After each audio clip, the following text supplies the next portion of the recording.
Hello guys, my name is Lufitri Sari, NPM 22411072. I will discuss about size on single data countering. Understanding the size of a single data center. Ukuran pemusatan data tunggal adalah suatu nilai tunggal yang mewakili suatu kumpulan data dan menunjukkan karakteristik dari data tersebut. Nah, beberapa jenis ukuran pemusatan data tunggal yang umum digunakan adalah mean atau rata-rata hitung, median, dan modus. Mean merupakan jumlah semua data yang diamati dibagi dengan banyaknya data yang diamati. Median merupakan nilai tengah setelah data diurutkan dari nilai terkecil hingga dengan terbesar. Dan modus merupakan nilai yang paling sering muncul atau nilai yang punya frekuensi tertinggi. Nah, ketiga ukuran pemusatan data tunggal tersebut memiliki kekurangan. Mean akan sangat dipengaruhi oleh nilai pencilan. Median terlalu bervariasi untuk dijadikan parameter populasi.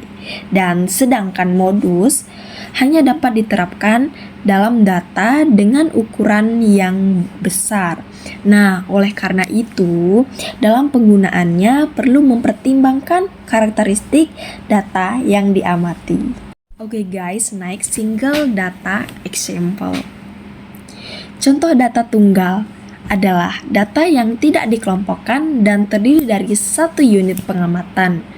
Nah, beberapa contoh dari data tunggal yang sangat umum ditemukan dalam kehidupan sehari-hari yaitu usia seseorang, tinggi badan seseorang, berat badan seseorang, jumlah buku yang dimiliki seseorang, nilai ujian matematika siswa, jumlah pengunjung suatu tempat dalam sehari, jumlah penduduk suatu daerah. Nah, data tunggal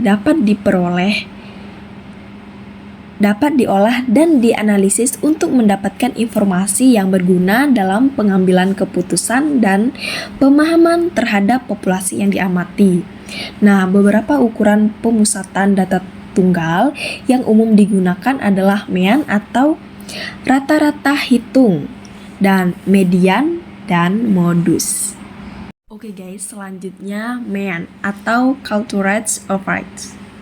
Mean atau rata-rata hitung adalah salah satu ukuran pemusatan data tunggal yang sering digunakan. Mean dapat diartikan sebagai nilai-nilai dari suatu kumpulan data. Mean diperoleh dengan cara menjumlahkan semua data yang ada dalam kumpulan data tersebut. Kemudian hasil penjumlahan tersebut dibagi dengan banyak data yang ada. Nah, rumus mean pada data tunggal adalah sebagai berikut. Nah, ini bisa kalian lihat ya.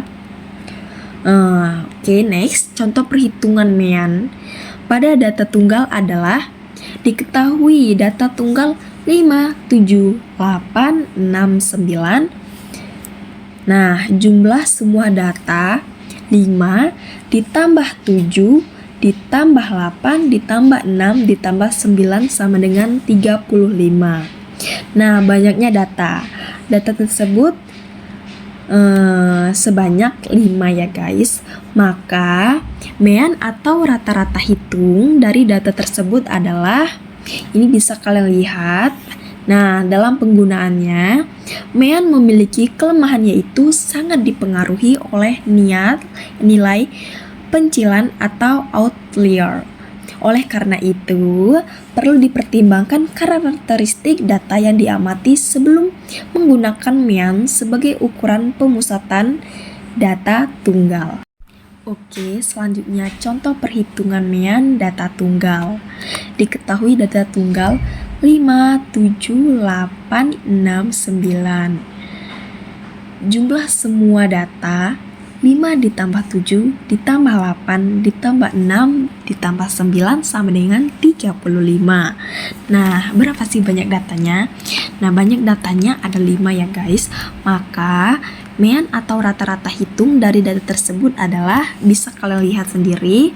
Nah, dalam contoh tersebut, median atau rata-rata hitung dari data tunggal yaitu 5, 7, 8, 6, 9 adalah 7.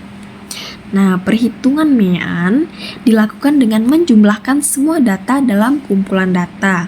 Kemudian hasil penjumlahan tersebut dibagi dengan banyaknya data yang ada. Oke guys, next median.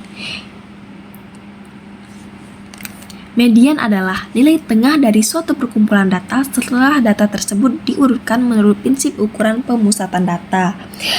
Nah, data terkecil ke terbesar dan sebaliknya. Median membagi suatu data menjadi setengah atau 50%. Data terkecil dan terbesarnya. Median seringkali digunakan sebagai kebalikan dari median ketika terdapat pencilan dalam urutan yang mungkin mendistorsi nilai median. Nah, ada 2 cara untuk mencari median, yaitu untuk data tunggal dan data interval. Untuk data tunggal, menghitung median untuk jumlah data ganjil adalah, bisa kalian lihat, sedangkan untuk jumlah data genap bisa kalian lihat. Nah, sedangkan untuk internal data rumusnya adalah,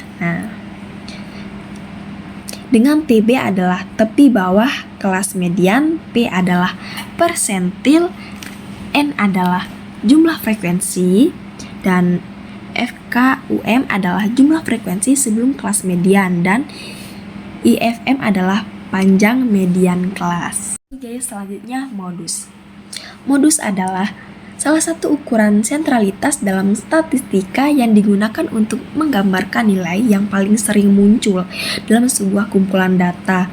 Nah, modus dapat dihitung untuk data tunggal maupun kelompok data. Nah, cara mencari modus data tunggal adalah nilai atau angka yang paling sering muncul dalam kumpulan data tunggal. Modus perhitungan data tunggal dilakukan dengan mencari nilai yang paling sering muncul dalam data tersebut. Nah, ini langkah-langkah cara mencari modus data tunggal. Nah, yang pertama, urukan data dari yang terkecil hingga dengan terbesar. Nah, yang kedua, hitung frekuensi kemunculan setiap nilai atau angka dalam data. Selanjutnya, tentukan nilai atau angka yang paling sering muncul dalam data tersebut sebagai modus. Contoh perhitungan modus dari data tunggal adalah 2, 3, 4, 4, 5, 5, 5, 6, 6, 6, 7, 7, 8, 9. Nah, kita urukan data yang terkecil hingga yang terbesar, yaitu 2, 3, 4, 4, 5, 5, 5, 6, 6, 6, 7, 7, 8, 9. Lalu hitung frekuensi kemunculan setiap nilai atau angka dalam data. Terus tentukan nilai atau angka yang paling sering muncul dalam data tersebut sebagai modus 6.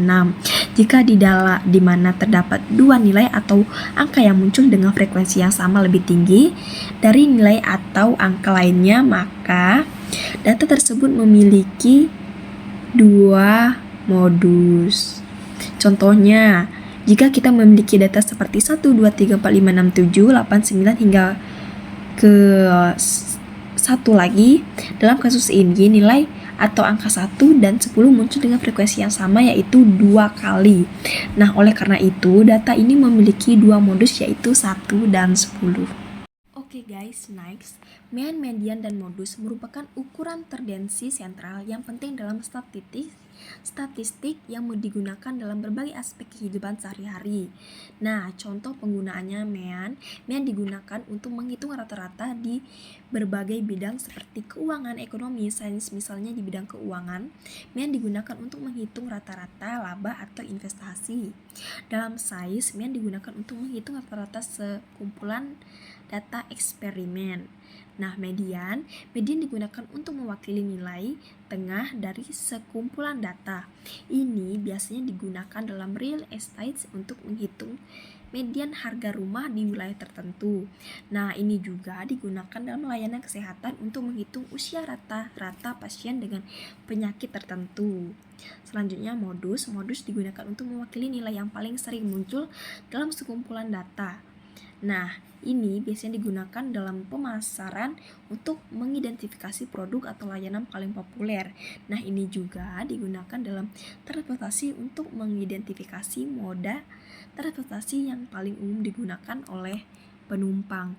Nah, secara keseluruhan, memahami perbedaan dalam penerapan median dan modus dapat membantu individu membuat keputusan yang tepat dalam berbagai aspek kehidupan sehari-hari.